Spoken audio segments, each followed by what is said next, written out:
अस्सलाम वालेकुम। मैं हूं डॉक्टर सैयद तहसीन अख्तर और आप देख रहे हैं यूट्यूब चैनल। आज का टॉपिक है स्ट्रोक यानी फालिज। फालिज बहुत कॉमन बीमारी है, पूरी दुनिया में है और पांचवा बड़ा कॉज है ये दुनिया में मौत का। यानी अगर हम पहले नंबर पे, दूसरे नंबर पे, तीसरे नंबर पर, चौथे नंबर पे देखें तो पांचवें नंबर पर फालिज का नंबर आता है, जिसकी वजह से अमवात होती है। फालिज के बेशुमार कॉजेज हैं, उनका तज़किरा मैं यहाँ नहीं करना चाहूँगा। आज का टॉपिक फालिज के हवाले से सिर्फ इतना है कि क्यों सर्दी के महीनों में फालिज के केसेस बढ़ जाते हैं। हम कॉमनली ये देखते हैं कि गर्मियों में फालिज इतना नहीं आता।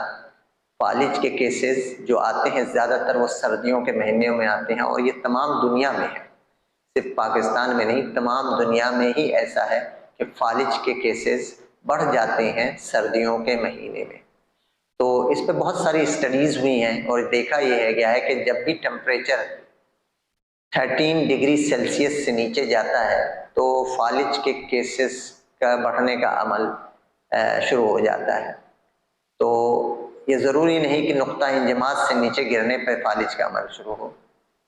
13 डिग्री सेल्सियस से नीचे टेम्परेचर पर इसका अमल शुरू हो जाता है कि ये केसेस ज़्यादा हो जाते हैं।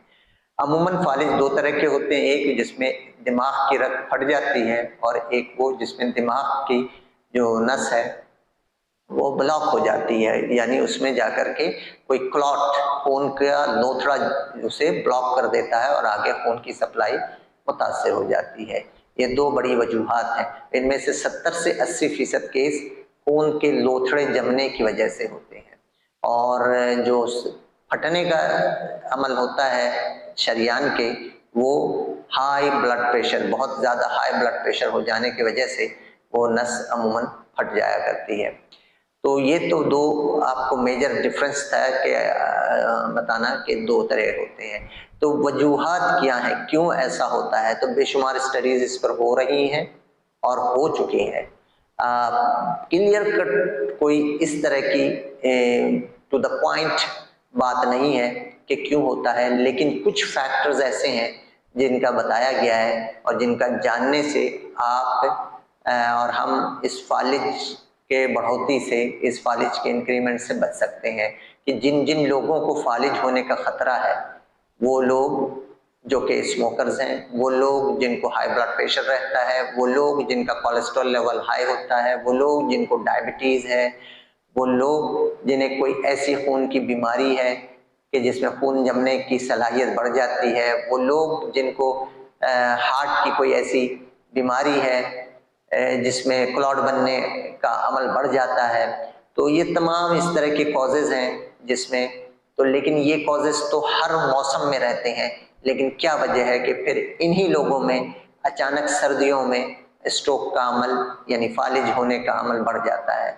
तो उसमें चंद बातें हैं गौरतलब। नंबर एक कि सर्दियों की वजह से जो शरियाने हैं उनमें कंस्ट्रिक्शन यानी उनका जो है वो सिकुड़ते हैं, सिकुड़ने की वजह से जो है ब्लड प्रेशर बढ़ता है और ये एक कॉज हो सकता है।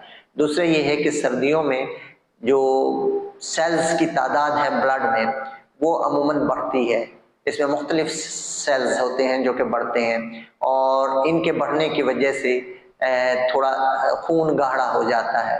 खून के गाढ़ा होने की एक और वजह भी है, वो ये है कि हम सर्दियों में बहुत कम पानी पीते हैं, हमारा फ्लूइड इनटेक बहुत कम होता है।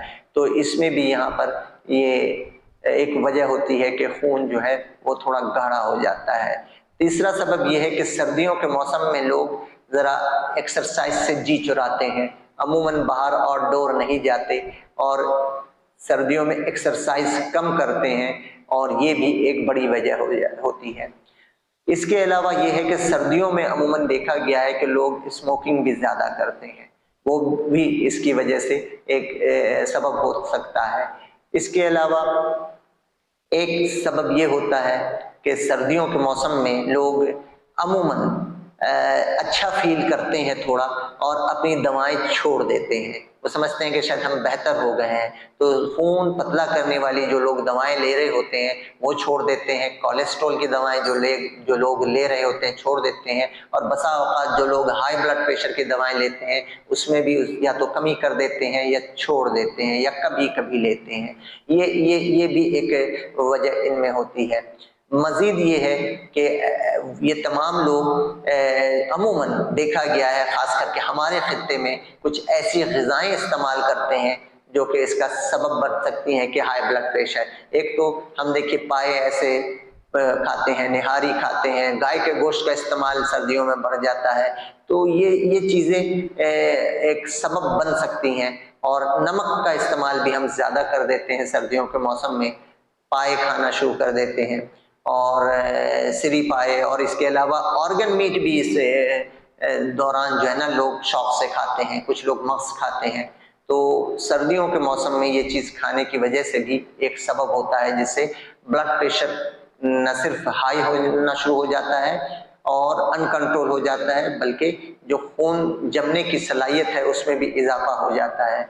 तो ये मल्टीपल फैक्टर्स हैं कि सिर्फ सर्द होना सबब नहीं बनता, बल्कि सर्द होने के साथ साथ जितने अवामिल हैं जो कि स्ट्रोक का सबब बनते हैं वो सब भी हम उनको एड्रेस नहीं करते, और उन तमाम बातों की वजह से स्ट्रोक का अमल बढ़ जाता है। तो लिहाजा आप अपने देखिए, तज्जिया कर लीजिए आप लोगों में कौन कौन से रिस्क फैक्टर्स हैं जो कि स्ट्रोक का सबब बन सकते हैं, उन पर अपना वर्कअप करें और इसमें कोशिश करें कि सर्दियों के मौसम में इन चीज़ों से दूर रहें, एक्सरसाइज करें। और एक आखिर में बात कि विटामिन डी भी बहुत इम्पॉर्टेंट है, क्योंकि सर्दियों में सूरज साउथ में चला जाता है और शुआएं सारी ज़मीन पर जो है एंगुलर पड़ती हैं, और जब एंगुलर शुआएं आती हैं सूरज की तो ये ओजोन की लेयर जो है उसमें जो बीटा रेज होती हैं जिससे विटामिन डी स्टिमुलेट होता है स्किन के नीचे,